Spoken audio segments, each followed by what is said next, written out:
15 अगस्त 1947 भारत ने आजादी तो पा ली, लेकिन इसके साथ हुई एक ऐसी दर्दनाक घटना जिसने लाखों जिंदगियों को बदल दिया। वो था देश का बंटवारा। लेकिन क्या आप जानते हैं, सिर्फ जमीन और लोगों का ही नहीं, सैनिकों और फौजी ताकत का भी बंटवारा हुआ था। आज हम आपको बताएंगे कैसे हुआ था ये बंटवारा, और कितने सैनिक पाकिस्तान गए और कितने भारत के पास रहे। आजादी से पहले हमारी फौज का नाम था ब्रिटिश इंडियन आर्मी। इसमें करीब 4 लाख से ज्यादा सैनिक थे। ब्रिटिश सरकार ने तय किया कि भारत के साथ साथ बनने वाले नए देश पाकिस्तान को भी अपनी सुरक्षा के लिए सेना चाहिए। इसीलिए फौज का बंटवारा भी जरूरी था। फौज के बंटवारे में कई बातें तय की गईं।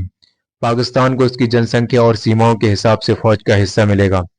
जो सैनिक मुस्लिम बहुल इलाकों से थे, उन्हें पाकिस्तान जाने का विकल्प मिलेगा। हिंदू और सिख सैनिक ज्यादातर भारत में रहेंगे। दोस्तों, सुनकर आपको हैरानी होगी, ब्रिटिश इंडियन आर्मी के कुल सैनिकों में से करीब 2,60,000 सैनिक भारत के हिस्से में आए और करीब 1,50,000 सैनिक पाकिस्तान के हिस्से में गए। यानी भारत के पास लगभग 2/3 ताकत और पाकिस्तान के पास 1/3 ताकत गई। ये बंटवारा सिर्फ एक सैनिकों का नहीं था। हथियार, गोला बारूद, टैंक, ट्रक और यहाँ तक कि फौजी बैरक भी बांटे गए।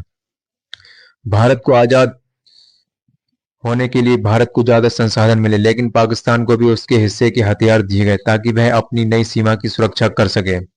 लेकिन दोस्तों, यह बंटवारा आसान नहीं था। कई ऐसे सैनिक थे जो सालों तक एक साथ लड़ते रहे और एक दूसरे की जान बचाते रहे, लेकिन अब उन्हें दो अलग झंडों के नीचे खड़ा होना पड़ा। कभी भाई भाई रहे सैनिक अब सीमा के आर पार आमने सामने हो गए। आज जब हम अपनी फौज की ताकत पर गर्व करते हैं, तो हमें याद रखना चाहिए, हमारी आजादी सिर्फ खुशियों की कहानी नहीं, बल्कि त्याग, दर्द और बंटवारे की भी कहानी है।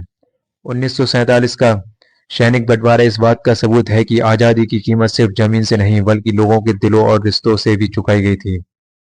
अगर आपको इतिहास के ऐसे अनसुने किस्से जानने में मजा आता है, तो वीडियो को लाइक कीजिए और ऐसे ही रोचक तथ्यों के लिए चैनल को सब्सक्राइब कीजिए।